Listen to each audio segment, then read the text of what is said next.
IVM. Hi, everybody. Just wanted to ask everyone for a quick favor. We're running a brand survey right now and would really appreciate it if you could let us know what you think about the advertising on IVM. Go to ivmpodcast.com/survey and do let us know. As part of this, we'll be selecting 10 random participants and sending them some IVM swag, so do fill out those surveys.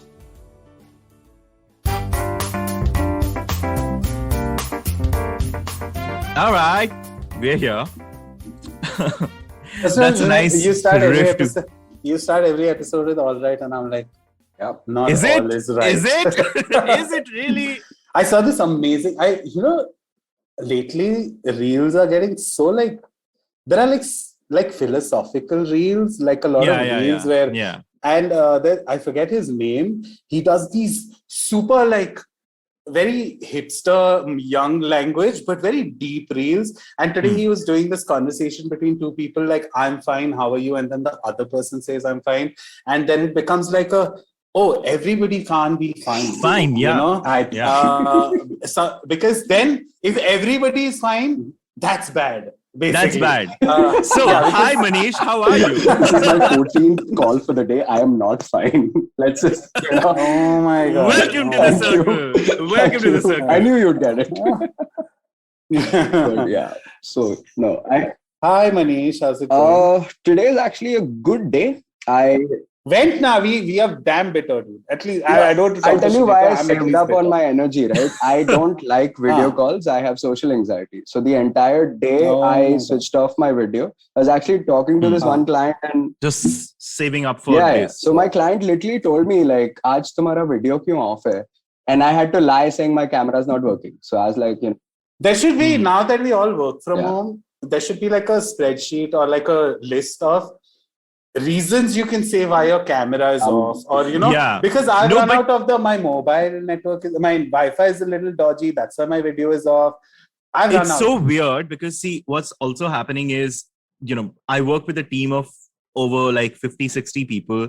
And over the past year, out of those 50 to 60 people, there are like these 20 are absolutely new. So I've had no social space sharing with them. I have no idea who they are, but I also feel guilty to ask them to switch their cameras on, but I also want a face on that voice. It's such a conundrum because like I want to connect, I want to, and it's not about aesthetics or anything. It's just about a human connect. When you see someone, you connect, and it's just this weird like cold vibe very often. So sometimes I just ask people, if anyone's comfortable, please switch your cameras on. It's just better.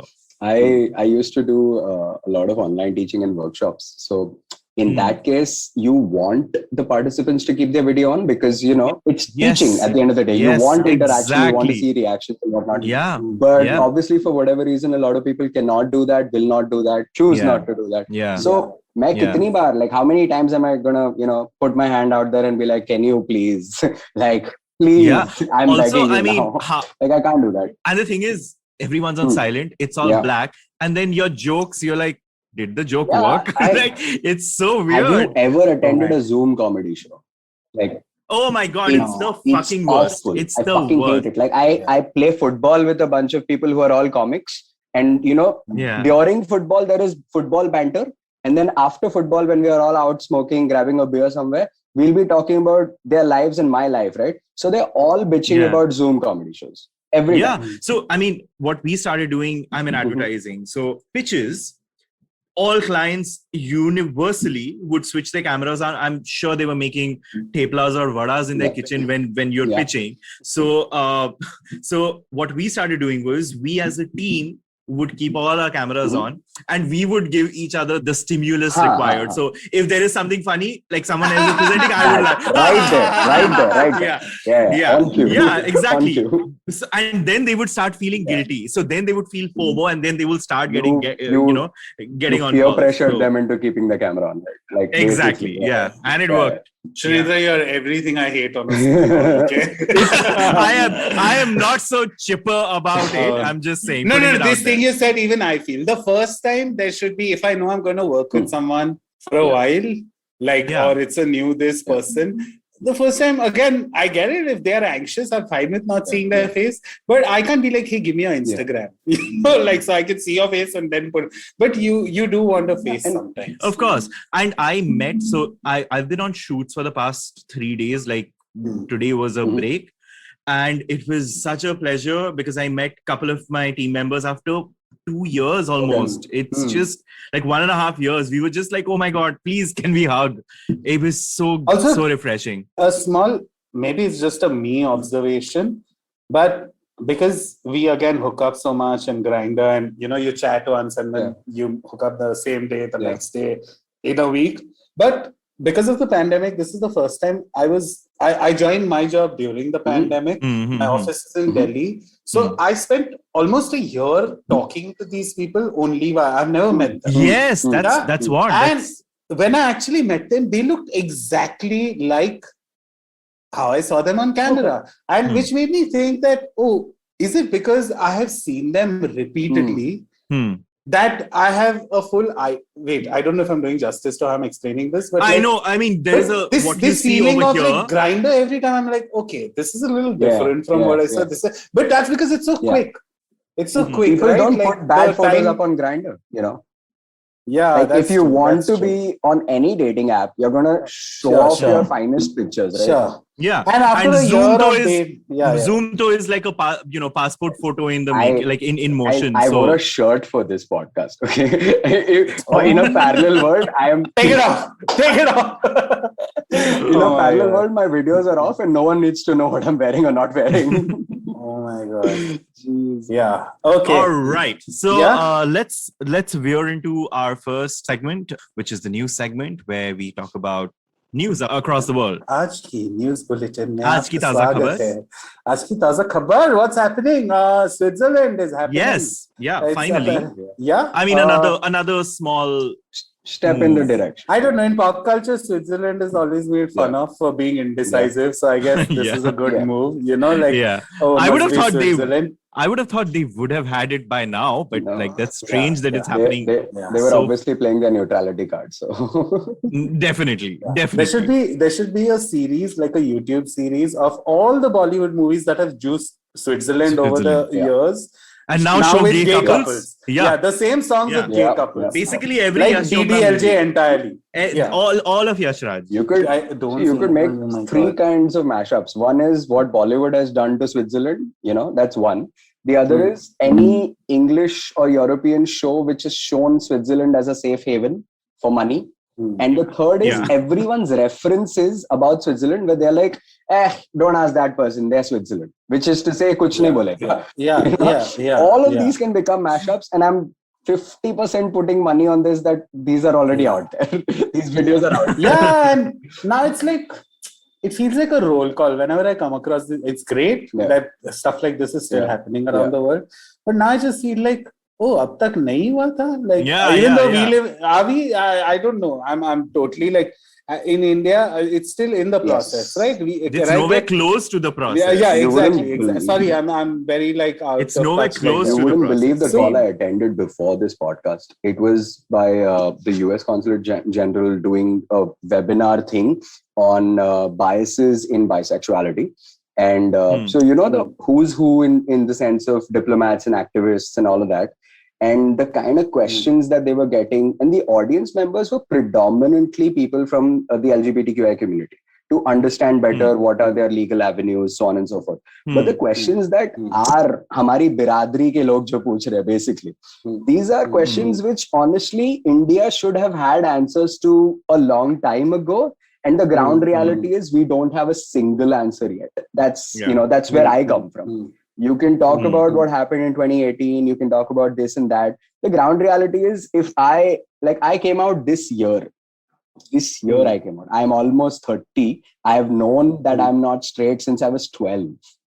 And I finally decided that, I am comfortable enough in my own skin and I can come out now, and I chose to. Now, imagine it took 18 years for let's talk about this, right? Privileged Hindu, male, Brahmin, born boy. That is my background, right? I don't come from any kind of financial struggle. My parents have seen it. I have not. I have not. I now choose to live by myself and pay every single bill I can and cannot on EMI. But this is my life with all the upper middle class privilege, So unka socho, who will never get spoken about because they don't have what I have, at least in terms of privilege. And like we are talking on a Zoom call on a whatever day this is evening, like this, I don't even know what day it is. But we have that kind of, tech know-how to find resources if needed. I work with NGOs, man. I know people who don't know anything about anything and they just suffer. So it's like, I went to a very BT direction. So basically, fuck Switzerland. That's where this ended. Screw Switzerland for legal. I mean, they took their own sweet time, and I'm not gonna jump on the bandwagon that hey, congrats. यहाँ पे होने वाला है. वो तो छोड़ो यार, मेरी जिंदगी में हो गया बहुत. Like that's where I come from. If the ice caps don't melt. There's that. Amazing. I guess we'll come back to our main topic. Circle back to our main topic in a bit. We'll see you on the other side. I just make sounds now. Rishi approves. Iron. No, Rishi doesn't approve. Oh my gosh. Hey everybody, it's been a great week on the IVM Podcast Network. On Storytellers and Storytellers, Vineet is joined by Megha Rao, poet and visual artist. She shares her inspiration, her process, and the challenges around expressing the beauty and anguish of being a young woman. On Cyrus Says, Cyrus is joined by author and historian Manu Pillai. They talk about all of Manu's amazing books, including his latest, False Allies. Rushina Munshal Gildayal joins Sadaf and Archita Nankari. They discuss recipes from the mountain and discuss the cuisine of Uttarakhand. For all the last-minute ninjas out there, on Say No to Drama, Chitna calls out the habits you need to manage your time better. On Simplified, Chuck, Naren, Tony, and Shrike discover how rare diseases are treated with molecular biologist Bertie Ashley. Do follow us on social media. We're IVM Podcast on Twitter, Facebook, Instagram, and LinkedIn. And remember, if you're enjoying this show or any other show for that matter, please do tell a friend. And finally, we'd like to thank our sponsors on the network this week, Cred, Bank of Baroda, Quarter, CoinSwitch, Kuber, and Inter. We appreciate the support. And we are back. What choice did we have? We can't just leave after the first segment. And we have a special guest, Manish. Welcome to the podcast once again. Why don't you take a second and tell us a little bit about yourself first? My name is Manish Vyas. I am a non-binary, queer, pansexual person. I'm almost 30. I came out this year. I've known that I'm not straight since I was 12. I am Bombay born and don't like Bombay anymore, which is a controversial opinion to have, but I stand by it. No, hi, I left Bombay this year. He moved. I'm with you. I tried to move out. Only to realize that I moved to Pune, which is like still pretty much Bombay. Almost Bombay. Like I would, given circumstances working in my favor, I would go to Pune tomorrow morning and live there. Yeah. The weather is immaculate. I can imagine, especially now. Now. We have more Bombay haters on this call, but it's nice. So having said that, so I intentionally picked up a lot of jobs when I was a kid where I could leave Bombay. So I worked in tourism for a while. I worked as a freelancer where I took projects intentionally, which were well outside of, Bombay. And it worked in my favor. And when you look at like the CV life, I'm a chemical engineer who did a master's in New Jersey and came back to India. So I am, quote unquote, Swadesh dekh ke wapas aa gaya types. But theek hai, whatever. Bijli. I had my moment in 2015 when I was finishing my master's, and I just booked my tickets a week after graduating, and I was back to Bombay. I still work as a visiting faculty across Mumbai. I've taught in 20 colleges and maybe 15 odd schools across India. And as of this moment, I run a consulting company and I produce short films. So that's... Okay, but what do you teach? What do you consult? I teach MBA marketing, supply chain and analytics. I do business communication, CV building workshops. Wow, okay, that sounded like something that should have come with subtitles. Oh, so let me simplify it for you. If you are studying in any kind of management degree, there are chances that I have taught 80% of that syllabus across your 3 years or 2 years or whatever. Okay. Got it. That's my background. I used to be very daunted by it. I was 23 when I started teaching colleges. And my students were 10 years above me, literally. So it was like मैं अपने बड़े भाई के दोस्तों के साथ chill नहीं कर रहा, but उनको पढ़ा रहा हूँ. You know, the vibe was very weird. But ठीक है, the first 2 years were very rough. But Manish, tell me right now, will you be one of those people who makes those videos on Instagram and be like hustle culture? Never. If you tag me with any of them, I will be furious. I hate hustle culture. I hate all of it. They are literally the real kind.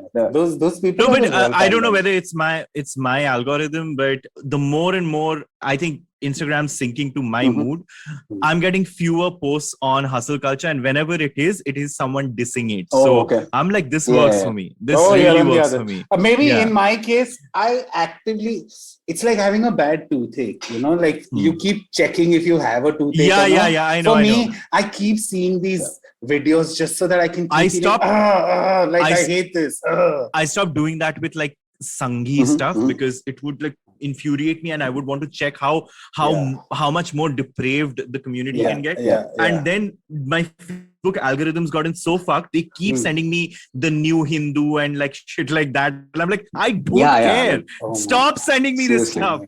I'm down that road, guys. I got a image yesterday in my feed of a waterfall, and someone's kind of photoshopped Modi's face in the waterfall, as in the water droplets are kind of falling in like his beard. You know, in the final Matrix 97 ka love wala poster. No. In the final Matrix, you know, where Agent Smith's face becomes those sentinels, all of them, they make the face of that thing. Like that, the waterfall is Modi ji's face, and the poll was Modi ji or Sushant Singh Rajput. That was and I was like, one sec. My correlation kya hai? Like what is like firstly this is, I mean, imagine a country which refuses to accept, which will accept that a woman has gotten someone killed, than accept that there is a man who was mentally ill. They will go to that length. They will be okay with an entire maligning an entire industry. Not that the industry is doodh ka dhula. Like the entire Bollywood industry, that is easier to go after than actually believe that mard ko dard ho sakta hai. Like where's that coming from? I don't even know. After this today, the whole day, my mom sent me a forward in the morning. And you can imagine, like, my fingers already crossed. Parent WhatsApp. I'm already afraid of this. You won't believe it. It was something to the effect of it was a long ass fucking thing, and sometimes I actually sit and read just so that I know this is what my mom is reading nowadays. This is the junk she's on, you know. And it was basically about people should stop complaining about petrol and the price of vegetables because we are not like foreign countries where everybody's fat on McDonald's. So long story short, it's only the poor who are complaining about these things, and they don't realize how good they have it. And the whole day, I've been through a regular day, right? Otherwise, I've spoken to my boss 100 times. I've done work. I've done this. But in the back, I was like, how do I correct her? And I don't want to, because that energy I don't have. Exactly. It really, what do you think about the fact that it really boils down to keeping your sanity in check? You need to draw boundaries. 100%. 100%. But that's the thing. Nowadays, it's like, then, okay, it's not being apolitical, but like sometimes tuning out is also now looked at as a sign of, hey, you know what? Like silence you are is consent. You are complicit. And I'm like, this is a very fucked if you do, fucked if you don't. This I do my thing. I stay in tune with all of this. I have dedicated my time to something that I enjoy in this whole Sangeet sphere, which is their memes. You know, the kind of stuff they put out. Like if you see what's trending right now about that New York Times article where where they kind of Photoshop Modi and misspelled something. I love that guy, and I will. You know what I do? What? I go and keep reporting like an asshole. Me too. That's fine. Same. Oh, there's a reason why my Instagram is very clean, like the search page and all that. Because I ruthlessly block and report people left, right, and center. I have zero shame. I have no guilt. In fact, I'll brag about it. I don't give a shit about it. You know, if I see something problematic, like when this moron, this hustle culture moron, beer biceps guy. When he did, he said something new about what he thinks because, he's got an opinion, of course. And I saw my own friends who don't even identify as LGBTQIA. They are just good old actual allies, in my opinion. They ripped him apart on his comment section. They took it, like tore him down. And there were people, of course, he has a rabid fan following. So there was the whole, how can you say this? All of them Modi ji jaise hai, whatever. And then my friends, like, it was basically 10 people who are my friends who don't like bare biceps. And there are 100 people attacking those 10 friends. And my 10 friends killed it. Killed it. I was so proud. I was like, tum sabko beer main pilayega. I got totally disarmed, because, I have this, I don't like beer bicep. In fact, again, I watch it for the cringe. I don't think he's outrightly problematic like a lot of other people. Yeah, he's not like that. Yeah, but sometimes it's like... He's not like Carrie Minati. Like, yeah. With him, it's like, okay, buddy, shut the fuck up. Slightly more subtle, slightly. Yeah. But then Clubhouse happened and somehow we ended up in the same rooms and then he followed me on Clubhouse and then we somehow we've not become friends or anything, but he happened to say something like, yeah, I love this Farhad guy, man. And like, you've got my seal of approval types. And I felt so disarmed because I was like, hey dude, I don't like you. Don't like me. Like, don't like me. I literally, and I follow him just again. It's like the cringe. I love the cringe. He yesterday he put up some poem to some girl. When I held you, I felt like the universe held me. And some fucking, shit. I love that. Oh, wow. This reminds me of open mics in Bombay, by the way. Like the poetry scene in Bombay. I write a lot and I used to perform open mics and I got sick of it. Like I survived the circuit, so to speak. And this is... There's just a lot of bad writing out there. Like but then that's painful. The thing. No, we can't be in a position to like say that it's bad. No, but like now you can't even say it's bad. I was can I tell you something? I was on one of the organizing this of Spoken Festival. Commune, Commune. With Commune, I worked with them, and for 2 years I worked on Spoken Festival, and it was a great vibe. I love the festival, and I would stand there and I would listen to these very in Friends, chapter 1, my menstruation time. I would see everything like, oh my god, this is so funny, while everyone else is like, they're snapping their fingers. And even that irritated me. I was like, when people snap their fingers, I was like, there are so many things that are that have been lifted. Another thing that pisses me off. There's so much that's been lifted from queer culture and people don't know that it's lifted from queer. It's yeah. No, this is that, like, you don't want to disturb the person, so you snap. No, I mean, it's so that this is like, how in the queer culture, that's how you kind of, I know. That's Then when people started saying, oh, Cardi B is and I was like, fuck you, that's not Cardi B. That's Alaska Thunderfuck. Please, you know nothing. There is so much. Like, I remember there was a shoot where I was showing one of the actors, Shriya Pilgaonkar. So she's one of the sweetest people I've worked with. So there was a shot where she had to open a fan and, like drag queens sort of hit the fan. So like the Shangela, I don't know whether you're a RuPaul's Drag Race fan. I'm giving you RuPaul's Drag Race references.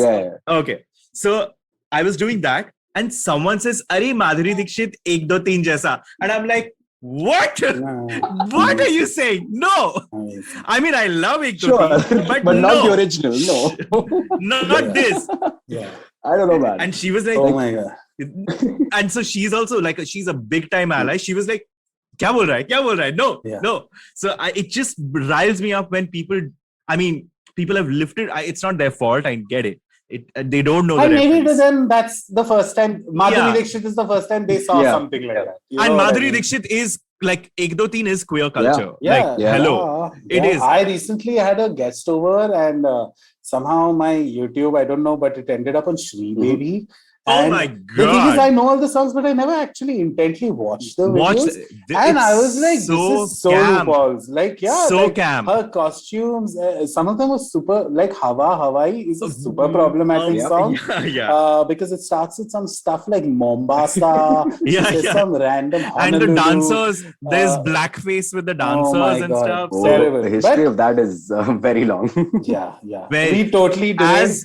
as early as 2002, 2003, there was this movie called Khushi with Kareena Kapoor, and there is an entire segment. There's this song Do Ajnabi. There's this, so that entire song, they basically take on different personas, and there's an actual persona where both of them are wearing afros and have blackface, and they're doing that on the streets in a jumpsuit, in an orange jumpsuit. Imagine, I was you cannot get I was 10 years old when that movie came out. So imagine the kind of shit that I internalized, right?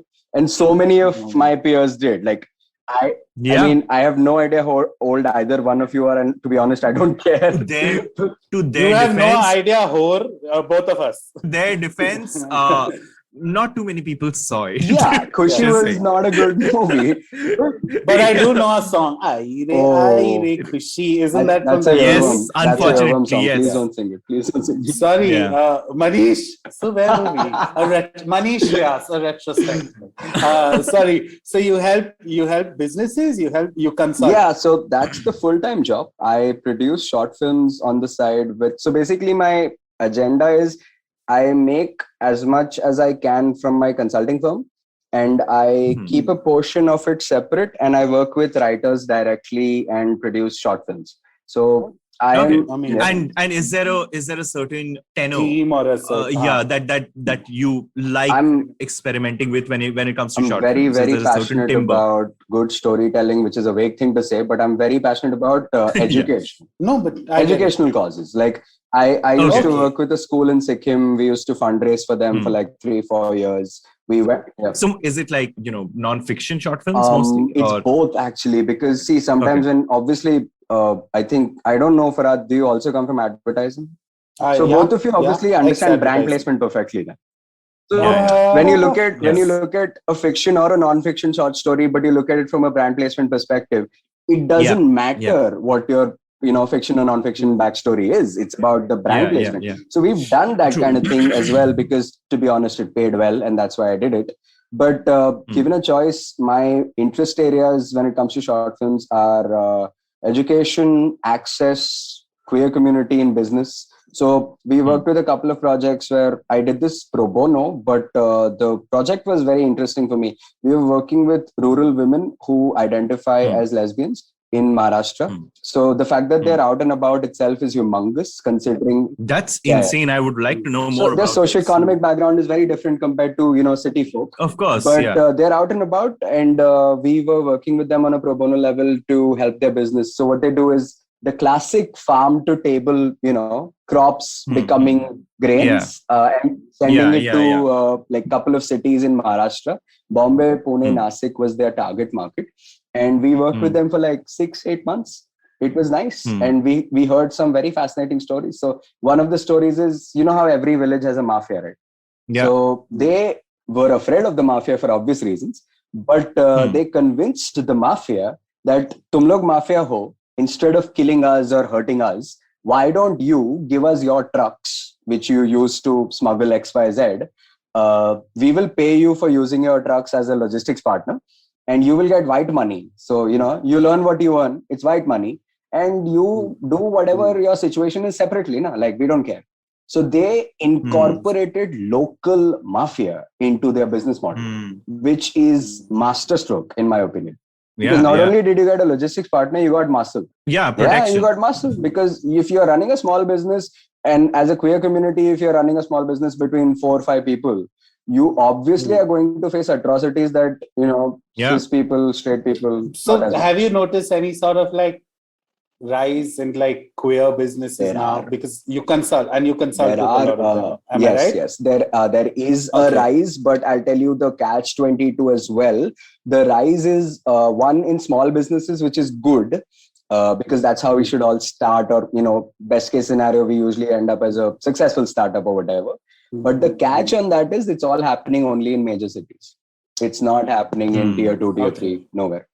So if you are... So tell me how these queer women in rural settings, how do their surroundings react to them? How do the people react to them? Do they ignore the situation and almost equate them to spinsters? Is it that kind of a situation, or is there acknowledgement of something that this phenomenon called homosexuality at all? how does it work the thing is, a lot of them are not even come out of the closet, so it's very very personal, of course, to their own story. But the crux of the matter, and I might come off as a vicious asshole when I say this, is money.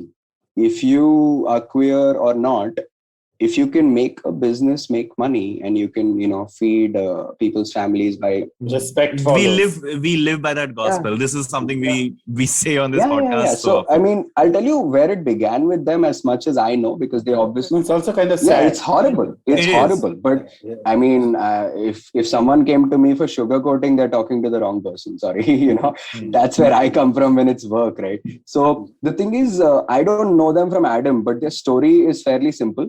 They are all married to certain men. The men are a mix of farmers, blue-collar labor, drivers, do jobs in the city and come back to the Gao for summers or whatever. That kind of work profile.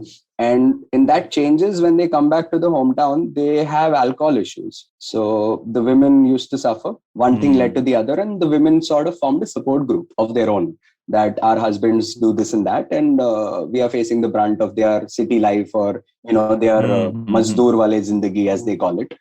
And they became a support group. They realized that they need financial independence, and they started doing their own thing. Unko kheti badi to hum sabse zyada aati hai. So they were like, we will do this because we know it.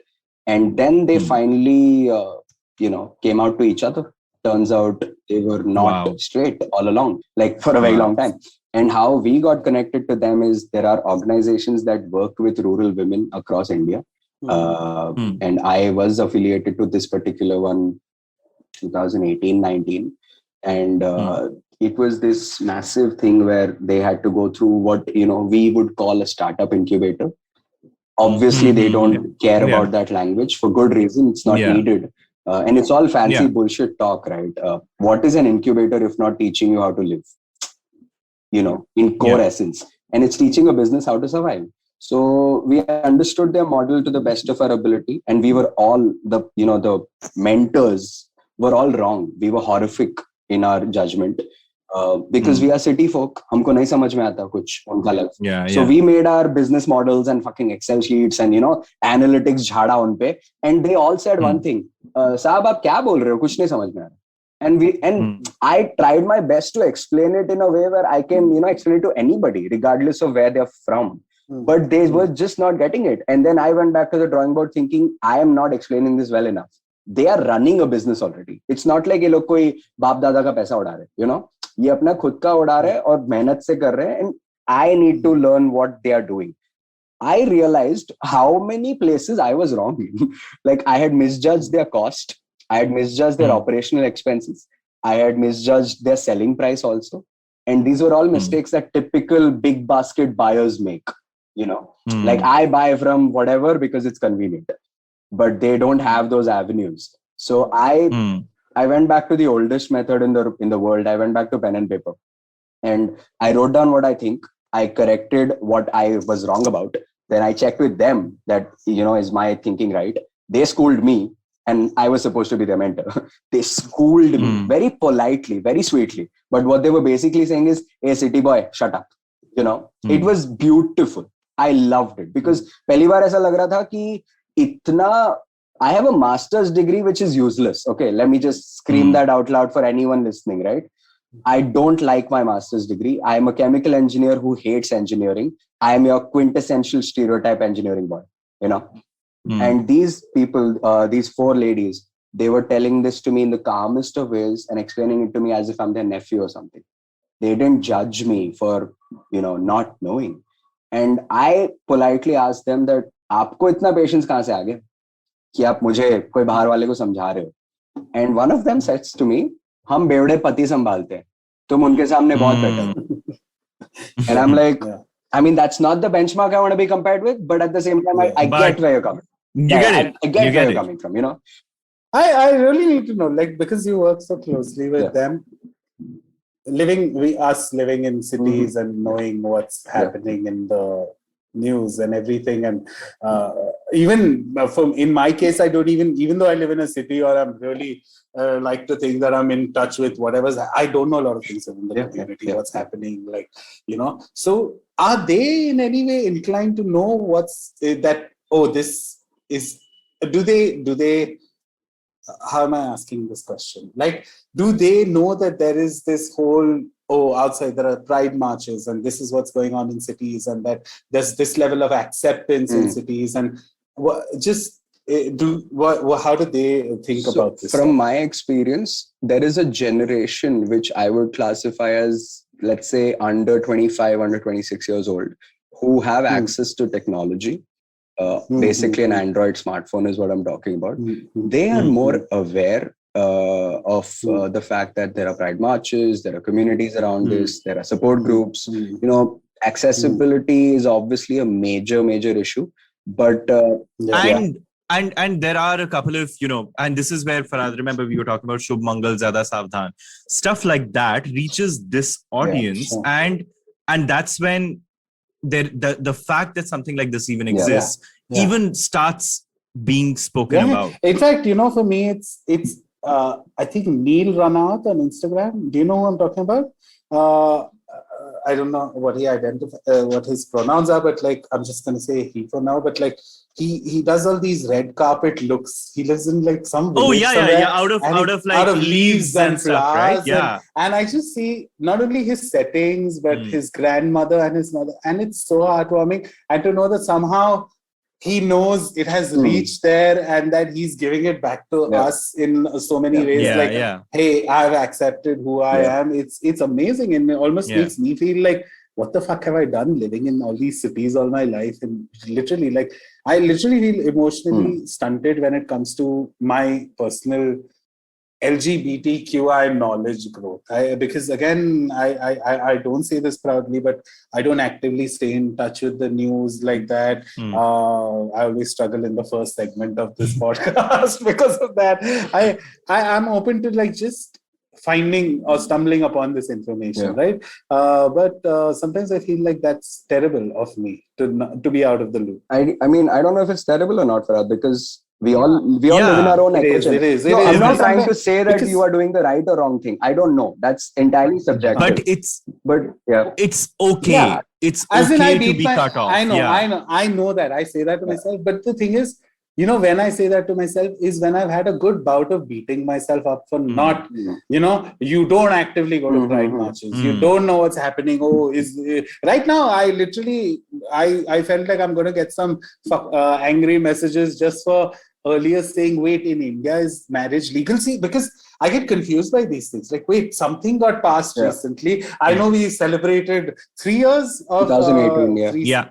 2018. So, but again, sometimes I see how people are so well versed with the history and everything, right? I feel like that one meme where, in Drag Race, there's that popular meme about someone dying at Stonewall. And then nobody died at Stonewall. I'm the other one who's Derek like, oh my God, so much happened at Stonewall. I wouldn't, obviously, I'm smart enough to not be stupid and confirm it by opening my mouth.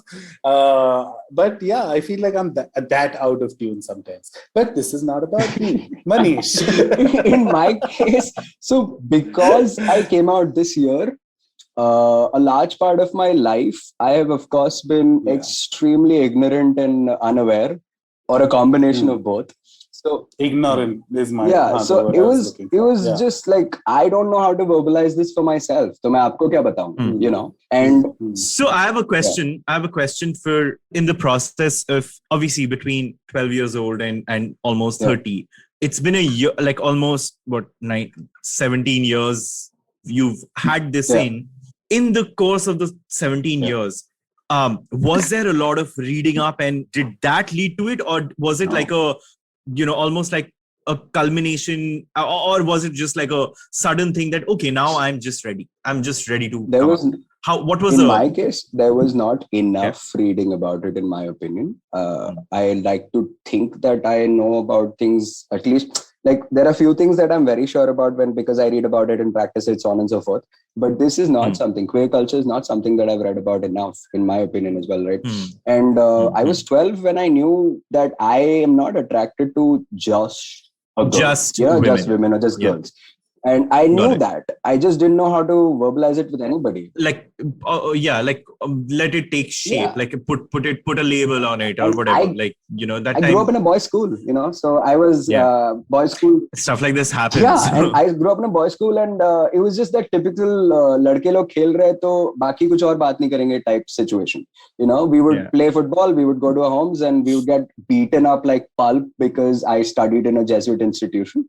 And the rule. Join the club. There you go. Join the club. Rule number 1: show your knuckles. Show your knuckles. Oh my God! Show your knuckles. So I grew up in Ranchi. So imagine winter, Ranchi, cane, bamboo cane, bum. Let it not touch the bum, otherwise that mark stays. Yeah, I was about to say you have scars that no one can heal. Yeah, definitely. Oh, no one. Like general surgeon would give up on you. But having said that, right? So boys' school up until the 5th grade. And then my parents, for some reason, said Manish needs to go to a co-ed school because he doesn't talk to girls at all. Like that was the reason why I was thrown into a co-ed school.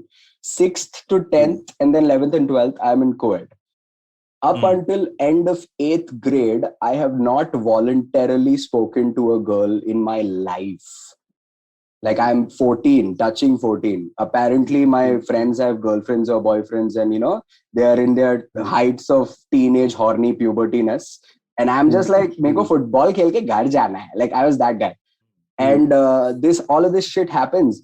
And I still remember this ridiculous incident where a girl walked up to me to ask me for my notes because I was a nerd. And I refused. Like I didn't even make eye contact. I just took my book and walked away. I'm like, I don't know how to respond to you. Like, I'm from a boys' school, maine seekha hi nahi, sorry. And I have an older brother, so no, like... This is all in Bombay? Yeah, all in Bombay. Like, city boy. This is not some shehar nahi dekha hai situation. This was my life. So when I started realizing that, I don't think I'm straight. I don't think I'm straight. When that set in, I was already like 16, 17. I was dating someone. I obviously couldn't tell her because I hadn't realized it myself, at least the gravity of it.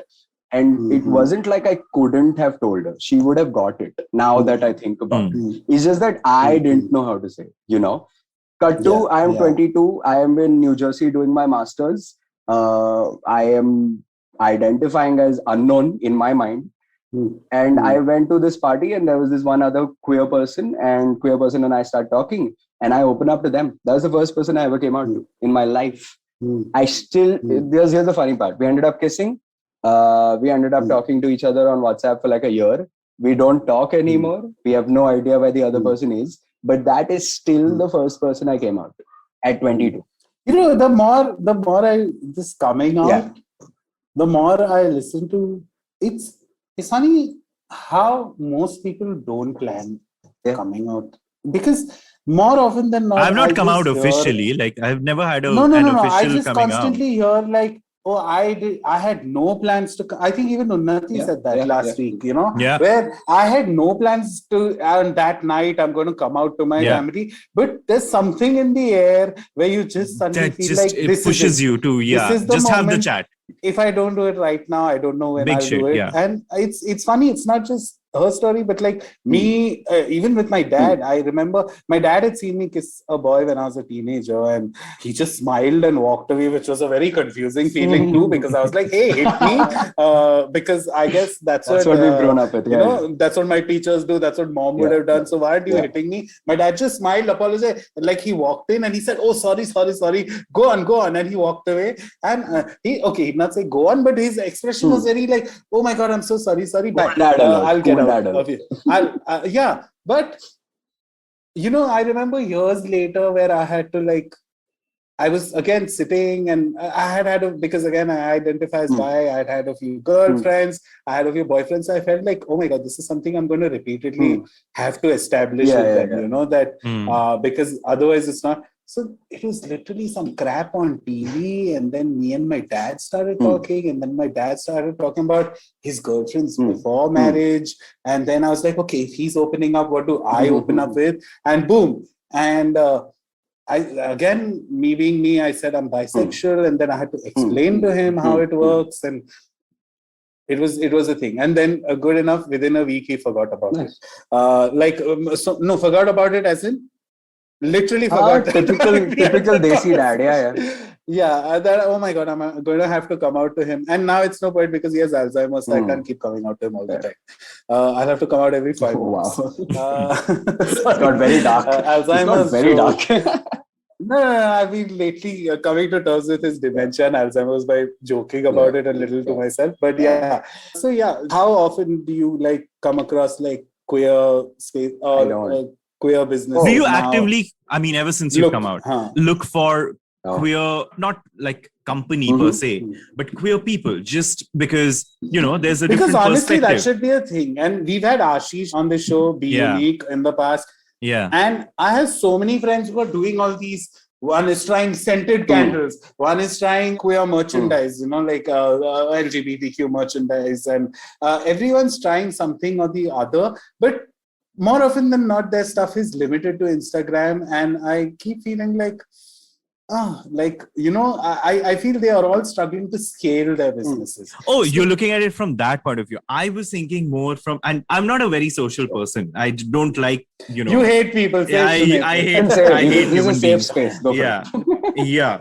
And Ashish and I, when we were chatting, we turned out to be like the antithesis of each other. So he's one of those people who, wherever he is, whichever city he is in, he makes a WhatsApp group with people he comes to know of in his vicinity. Yeah. And when I thought of it, my first instinct was, oh my God. My next instinct was, wow, that's community. Yeah. And if you really look at it from a very objective lens, that's the power of community that we have, and we kind of fail to foster very often.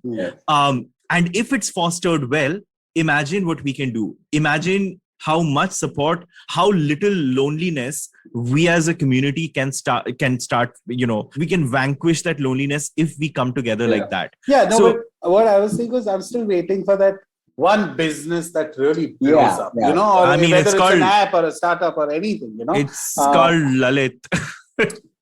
Okay. Yeah, one example. What do you think about the fact that, like, see, I'll tell you in my case, I don't know a lot of queer businesses personally, as many as I'd like to. Some of them I have randomly met at networking events, and I'm at that point in my life. So I haven't even come out to my parents, but I come out to anybody and everybody without thinking about it now. Like, I'm like, hi, my name is Manish. My second name is Utkarsh. So my pen name is Utkarsh. And I just bring that out. Like, you know, this is my thing. Like, this is my identity. You don't get to have a say in this anymore. I've hidden this long enough and it's finally out in the open. You know? So when I come out publicly in a one-on-one conversation with anybody, today morning in Warsaw Blue Tokai Cafe, I met someone, you know, whose name I will not take, but I met someone who's a bisexual woman. And we were talking about shop. Like, I was talking about my short film. She was talking about the fact that she's a creative producer. And it's Warsaw. Every second place is a studio there. So it turns we knew a few people in common. We chatted, we grabbed a smoke. And like, she asked me, why is your second name Utkarsh? So I like, that's because I'm non-binary and queer. I don't know what else to say. It's like, oh, really? I'm bisexual. And that happened. And I'm like, whoa, did that just happen? Did I come out and did someone come out to me like this? Is that a thing? Because I don't know that, you know, I've not lived that life yet. Got it. No, I sincerely believe, and I say this very often, you can't be what you can't see unless more people see. Firstly, I don't want there to be a mandate that people need to put themselves out there and, you know, reveal themselves, because to each their own. But the more people are out there being visible, the more confidence there will be in kinship and in coming out with that kinship. Like, you know, I got pulled into one of, you know, the WPP systems diversity councils and stuff like that. So and obviously when there were a lot of people who wanted to but didn't know whether they would have to come out openly, stuff like that. So the moment I put this message out that me as an out gay man, this is what I am doing, suddenly there was a surge of people from my agency who wanted to be part of it. and some of them came out to me separately. I never asked for it, and they came out to me, said that this is who I am, and that felt so heartwarming because, and that kind of proved that point that the more people are out there just putting themselves out there, the more the younger generations, and I sound like this wizened old wizard, but then the more the younger generations will feel safe to kind of just put themselves out there. I'm glad. A lot of times other people find it abrasive, but I'm happy that filters are no longer, like at least these kind of filters don't exist. Like Manish just said, right? Met a random person, told her, she told you, there, it's out there. It just gets so much. I guess we've done that when we were younger so much that now it's just like, I don't have the time. This is what I find it like what Sunetra said, that to each their own, of course, because this is a very personal and subjective matter. I have now, come to that point in my life where I don't feel the need for me to not tell people. It's not like I don't feel the need to hide it. To deny it. I wasn't even hiding it. I was denying it, which is, a personal battle of its own. So I'm in therapy for like 6-7 years now. It took me a while to get here. And after making all that legwork, it's like saying, to finally come out first to myself and then to people, whoever, whatever. I don't want to think about this anymore where I go back to denying it, I've lived that life. It was not fun. It was so not fun. Like on paper, it sounds great. Ki, okay, tune America mein masters kiya, blah, blah, blah. No, it wasn't fun. Jesus Christ. I know what it was like, I was there. So having said that, so coming back to what you were saying, like I know very few queer businesses from before. I know a few of them now because since the last 2-3 years, a lot of businesses have tried to go online because of the pandemic and whatnot. And I started realizing my own identity in the last 3 years, and I verbalized it this year out in the open. And since then, there's been an avalanche of people supporting, telling me about their own stories, a lot of which is relatable. And it's become, what you were talking about, I think you mentioned the name Ashish, the person who sort of builds a community. Like I built my own. I have a small community. It's not humongous, but at the same time, I know for a fact that I can literally, if I, just pick up my phone and message 5 people that, hey, listen, I'm looking for this freelance cinematographer and we are specifically hiring someone from the queer community because the project is, based on the fact that we want to give queer people more opportunities. I will have leads by tomorrow morning, and I know for a fact that at least 5 of them will be excellently. Like I know that we've done this before. So that's how we finalize things for the short film. That's how I hire now. Like it's not like I exclusively hire someone from the queer community, but at the same time, it is always in the consideration. A person who's my contract says so. Like I take that law, that posh law, very seriously. I take the fact of inclusion and diversity more seriously than a lot of my peers do. And we're a small company. It's not like we're running some 1,000 people firm or some shit. But my point is, if you don't start from the very beginning, you won't start. It's so much more difficult to incorporate that when you have 500 people, because so yesterday I was on a set with a female director, and I'm very fond of her, and so we were chatting. She keeps asking me about whenever I get along with her, she get together with her, she asks me about what's happening in your agency, this that. She's like this older sister sort of a vibe. So I told her about exactly this, in that diversity and inclusion thing. This is a global meeting where people in the UK, people in Brazil, people from all over the world, they were struggling, and from WPP, they were struggling with the idea that when it comes to the camera and behind the camera, there isn't enough, diversity that's being represented. And I was like, tum log really, like, I look at my resume of work over the last like 5-6 years, and 80% of that work has been done by either women or queer men or queer people. And I'm like, it's not even been about hand picking people. It's about having someone in the mix for consideration. are you guys so blind to how diversity needs to work at your core principles that you need a document to say that for that to start? Are you serious? That's just insane. That's insane. Like, how do you factor in the fact that they have centuries of unlearning to do? Like, how do you factor that in? Absolutely. No, and everything's, these inane platitudes, just these lofty principles. And then I get to, 1 second, what exactly what are you going to do about it? It's great to put stuff on a PPT and it's great to have a fireside chat. But what are you going to do in terms of action if you are not going to take some action? And I'm like this errant child in my agency because of that. Because I keep like pursuing the bubbles of the balloons of all these people. And everyone's like, oh God. Someone's got to be vocal about it. Otherwise that needle will never move. Like, absolutely. It won't move because see, let's face it, it hasn't moved as much as it could have in India. Forget the world for a moment. We are all currently located in India. So it hasn't moved nearly enough, is what I think. Yeah. Having said that, we now have enough, I wouldn't say enough actually, I take that back. We have some voices who are out there who are making the right kind of noise, who are trying to work towards more inclusion, more diversity, more legal rights in our favor. Yeah. We are talking about very serious issues and we're trying to involve youngsters in it so that the next generation is a lot more aware and empathetic, regardless of their identity. Having said all that, we are still doing this in major cities. We are not reaching tier 2, maybe tier 2. We're definitely not reaching tier 3. And villages to jane hi do. Like, I will end up ranting for the next 6 hours and you will have to cut me off at some point. It's that bad. It is that bad. We've seen it firsthand. We've seen atrocities of the worst kind. And like, maine kandha diya hai laashon ko yaar. So, fuck off with your platitudes and Fortune 500 bullshit and go like, if I sit for one more panel discussion about how queer India is evolving. Oh my God. This almost sounds like a spoken word piece. It is a spoken word piece. It's all, this is what we call all fart and no shit. That's what we call it. Yeah.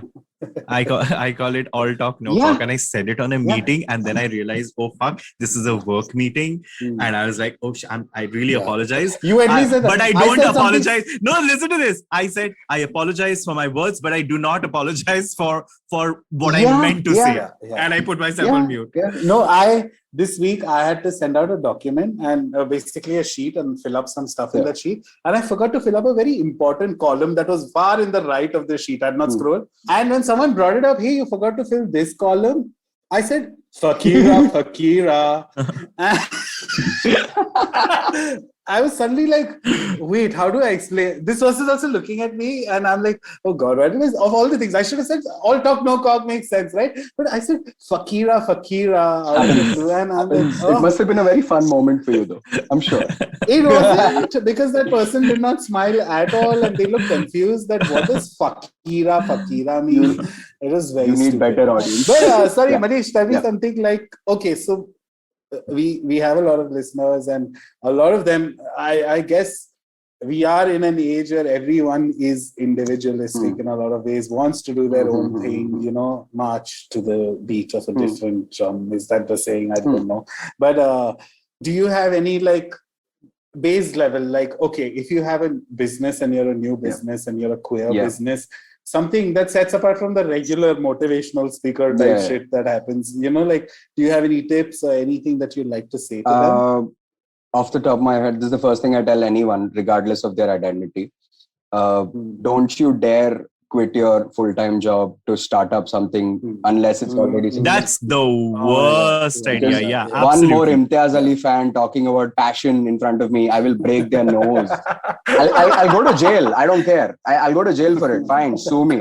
But if one more moron walks up to me and says like, "Ye mera camera hai, mere ko passion hai," I'm like, have you earned money? Tere paise tere paise kidhar se aayenge? Who's going to pay for all your bills when you're struggling for the next 2-3 years? It's one thing if you, good for you if you have financial safety. Congratulations. Of course. Yeah. But my point is, you are not yet as polished as a freelancer as you think you are.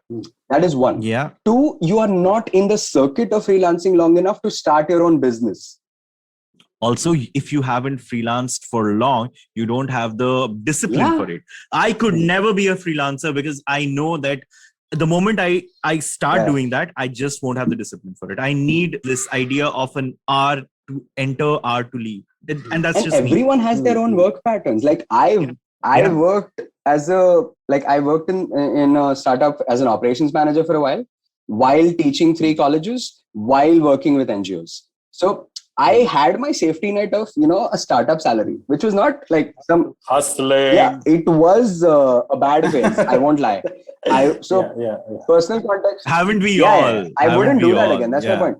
But on a personal context, I have clinical insomnia. So I am productive about it. I don't see, this is why I don't have a Netflix subscription or, like all of those things, because I end up taking on clients who are not in India. So I work with multiple time zones and I'm like, हाँ ठीक है, मेरे bills तो मैं ही भर रहा हूँ ना, I'm good. Like that's where I look at it. My health has suffered immensely, but it was one of those things where I needed to take that long ass break, and I took it. I had saved enough, so I took that break and I didn't work for like 8 months.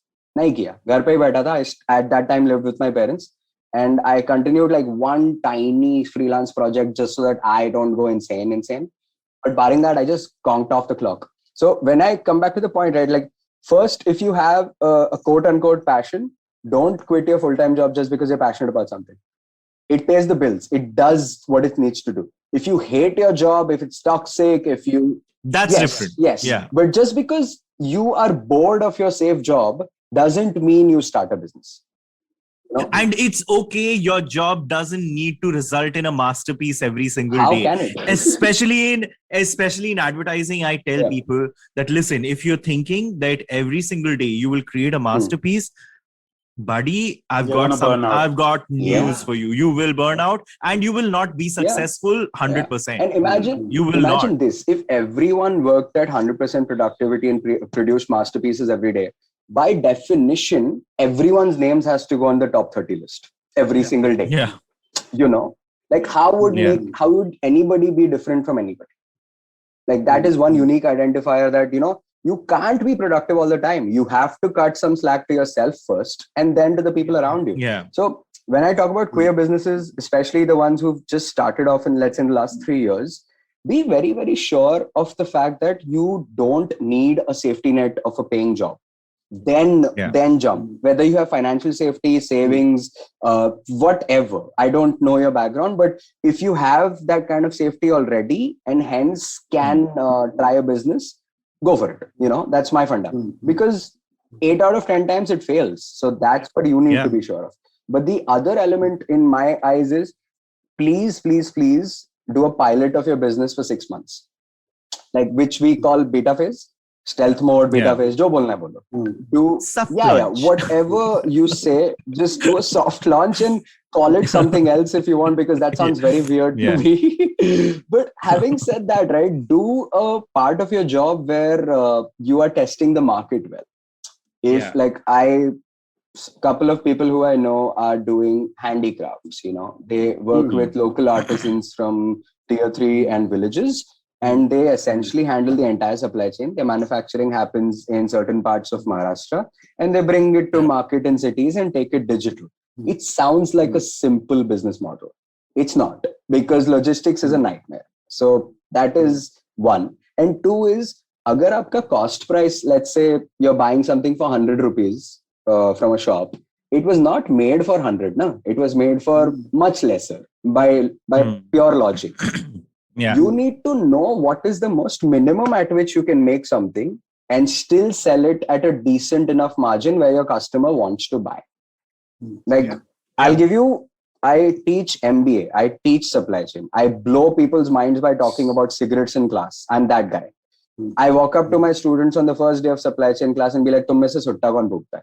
And nobody will answer. Then I'm like, मैं सुट्टा भुगता हूँ, अब बताओ तुम में से कौन सुट्टा भुगता है? Because I'm asking, चलो cigarette break में we'll all go out together only. Because I need to know ये college के बाहर का पनवाड़ी कहाँ बैठता है. Like that's my logic. When I tell them the cost of a cigarette at manufacturing versus what you and I, if you smoke, buy it at, they drop their balls straight away. There's no other way to say it. I remember we had a school trip to the Coca-Cola factory, and This is in a time where a PET bottle, you remember, the PET bottle costs like 25 rupees. Now I think it's 45 or something. Yeah. But back then it was, and I'll never forget the huge Coca-Cola, like huge tankers of fucking Coke, whatever, right? Bottles being blown up and recycled, and all of this is happening. And suddenly that guy told us, who was taking us around the facility, told us that the bottle, like it said that it takes 25 paisa to make a bottle of Coca-Cola, including the bottle, and we paid $20 for it. And I was like, wow. Again, I don't know much about business, but that's the day where I was like, oh my God. These are accurate. I work in the beauty sector, the kind of margins that the beauty sector works with. I don't want to lose my job by naming numbers, but oh my fucking Lord God. And a lot of it is obviously I work with really big brands, so they have the privilege of having the advantage of volumes, no doubt about it. But as a startup, when you don't have the advantage of volumes, you have to have a smart way of bringing your costs to that point, that optimal point. Yeah, and that's where this is my opinion, and I get a lot of flack for it. People don't understand business as much as they pretend to. You can talk about, like we just spoke about Beer Biceps a while ago. We spoke about a bunch of companies, Fortune 500 diversity and whatnot. The point is, if you have a parent investor, good for you, whether it's an actual parent or an investor. So you have some safety net. Good on you.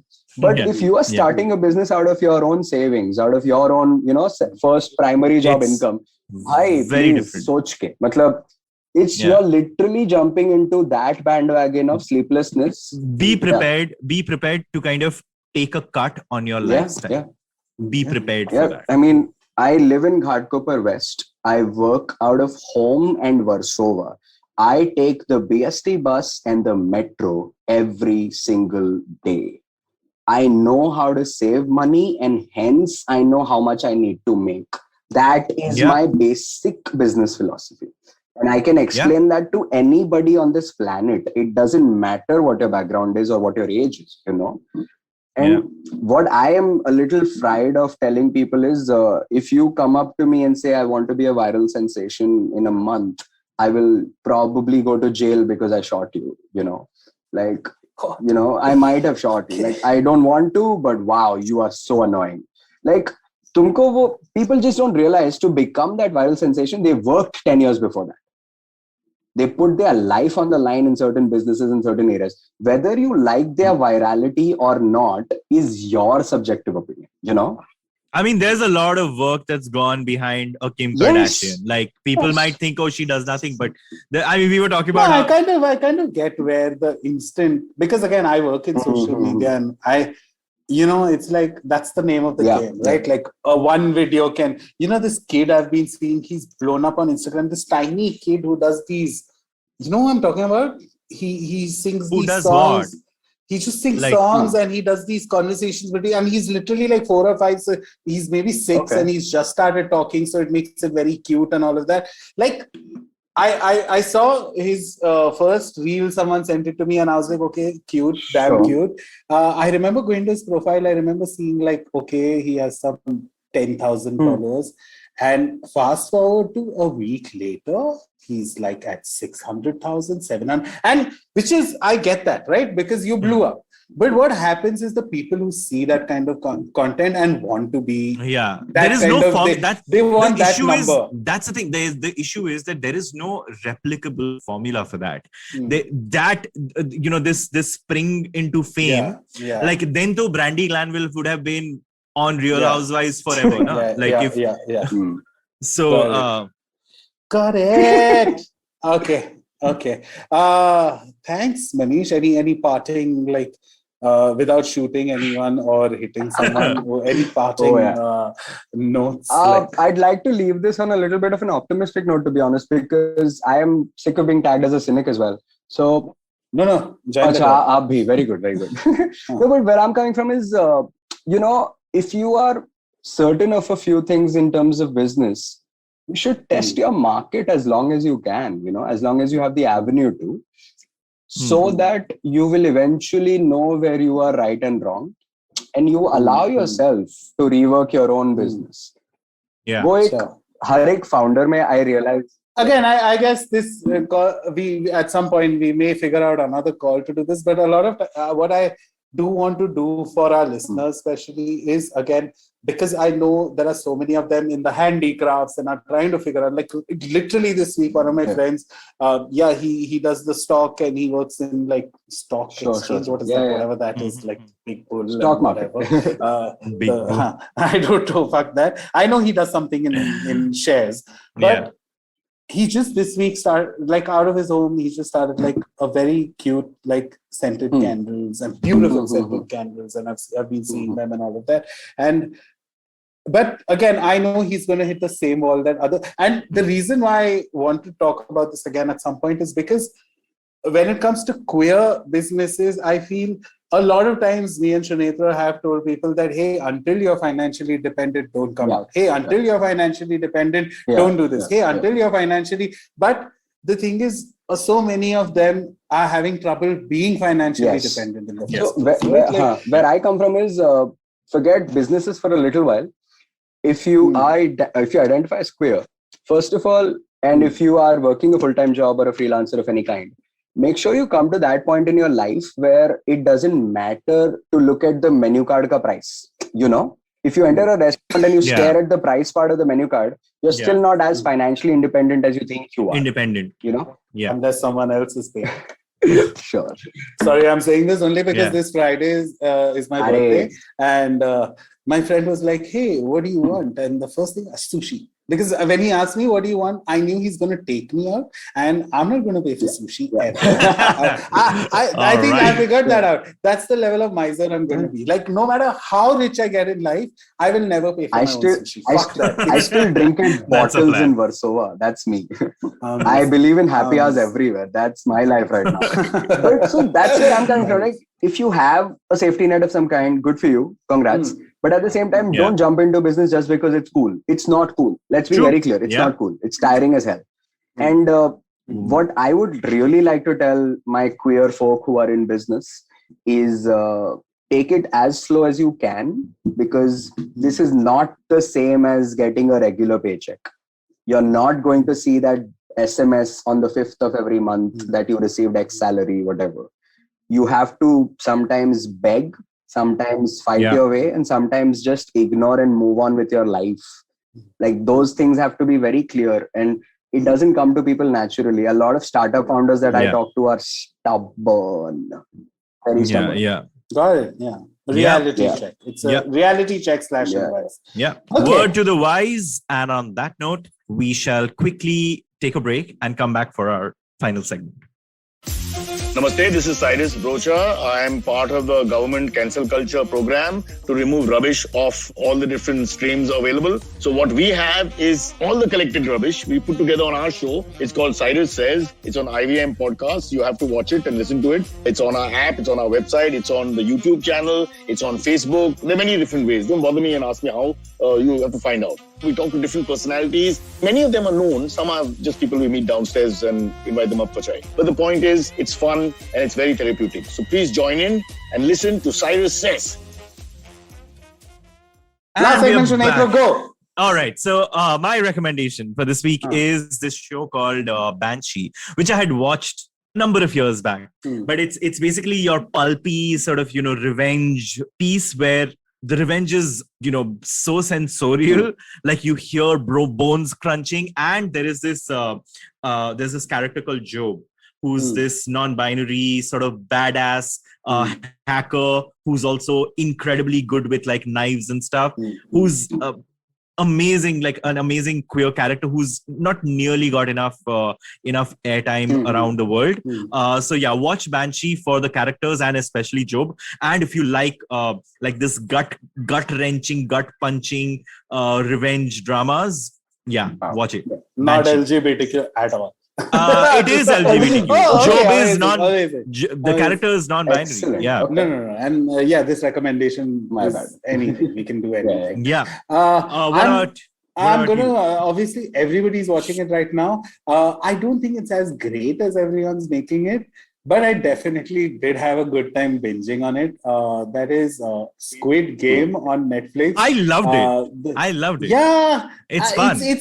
It's awesome in an average way. Average way, yeah. A lot of people are it's got that amazing North Korea technical, amazing slow-mo, amazing like music, it's not a kingdom in terms of like, completely new outlook, but yeah. I was very like there was a dip by 5-6 episodes, but then I was like, okay, it had been a while since I'd seen something Korean, so it totally like took care of that. And I'm shamelessly going to recommend. Okay, I'll do it next week. I have another recommendation. Okay, Manish. Over to you, Manish. A book that I can definitely recommend. It's called The Last Lecture. It's by Randy Pausch. It's the story of him. Like, it's basically an autobiography. And it's about him following his childhood dreams and how he does it, one at a time, and it just blows out. And it's phenomenal. I'm not going to give any spoilers, but it's the kind of book that he's a teacher and he's explaining his life of how he became a teacher, how he became a consultant, how he became a lot of things while still being rooted to his childhood dreams. So it's The Last Lecture. It's got a very nice read. My gay ass, you said Randy Pausch, and I thought of this. Randy Pausch is dead since several years. I should also tell you that. Oh my God. So that's the one. Not spicy Not at all. No. The other one is there's a cooking channel by this super famous chef called Kenji Alt Lopez. It's like he's basically dad jokes with professional cooking. There's a sir pe GoPro cam and he's showing what he's doing. No edit, no cut, nothing. Talking through it. No fancy music in the background. And he's cracking the worst dad jokes while cooking. And I'm all for it. I'm all for it. Those are my two. Amazing. Wow. Okay. All right. Excellent. Sorry we rushed to the last year, but we all have things to do. We have a life outside of this podcast. So thanks. Yeah, see you next week. And thank you so much for being here, Manish. Yeah. Lovely talking to both of you. I'll see you next week. Love you. Bye. See you guys. Take care. Bye.